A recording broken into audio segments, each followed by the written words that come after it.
Saudara-saudari, Injil kita pada hari ini diambil dari Injil Matius bab 5 ayat 38 sampai 42.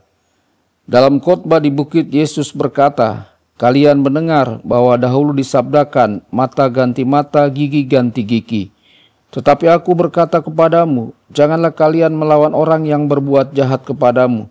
Sebaliknya, bila orang menampar pipi kananmu, berikanlah pipi kirimu. Bila orang hendak mengadukan engkau karena mengingini bajumu, serahkanlah juga jubahmu.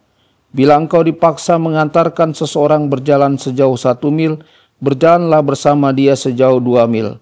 Berikanlah kepada orang apa yang dimintanya, dan janganlah menolak orang yang mau meminjam sesuatu daripadamu." Demikianlah sabda Tuhan. Terpujilah Kristus.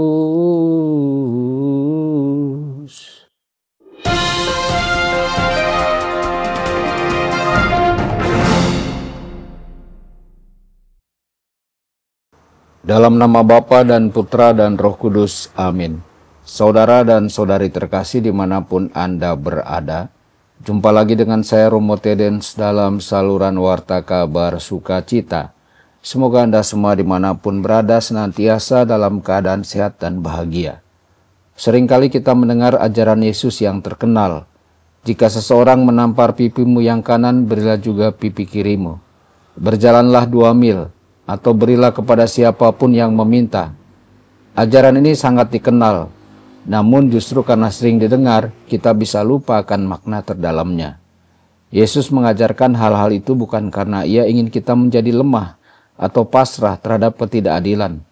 Ia mengajarkan kita cara memandang sesama, cara yang sangat radikal dan penuh cinta, yakni melihat orang lain sebagaimana Kristus melihat mereka. Saudara-saudari, kodrat manusia yang telah jatuh dalam dosa sering melihat sesama sebagai saingan, ancaman, atau bahkan alat untuk mencapai tujuan. Kita cepat curiga, ingin melindungi diri, atau mengambil keuntungan. Tetapi Yesus menantang cara pandang itu.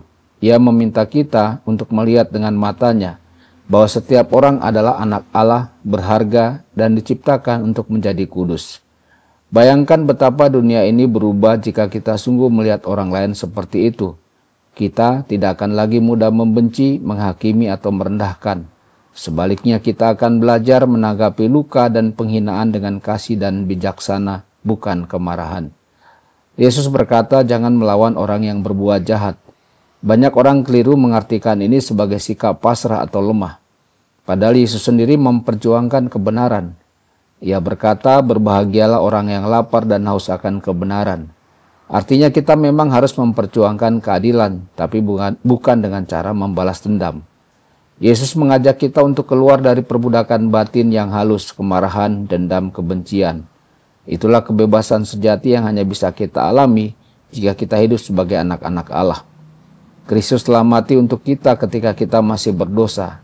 Artinya Dia melihat kita dengan belas kasih, bukan hukuman. Dan jika kita menerima kasih itu, kita pun dipanggil untuk melihat sesama dengan cara yang sama. Saudara-saudari terkasih, hari ini Tuhan mengundang kita untuk memandang dunia dan sesama dengan cara baru, dengan mata Kristus, hati Kristus, dan kasih Kristus. Ketika kita memiliki kasih, ketika kita melihat sesama dengan martabat yang sama seperti kita menjadi terang bagi dunia. Kita menjadi pembawa damai dan benar-benar menjadi anak-anak Allah. Berbahagialah orang yang membawa damai karena mereka akan disebut anak-anak Allah. Marilah kita mohon rahmat agar kita mampu melihat, mencintai, dan mengampuni seperti Kristus. Dan dengan itu hidup kita pun akan menjadi kesaksian nyata tentang kasih-Nya di dunia ini. Tuhan Yesus memberkati Anda semua. Sabda Allah adalah kebenaran. Sabda Allah adalah kehidupan. Mari kita mencintainya, mari kita menghayatinya. Ya Tuhan yang ku muliakan,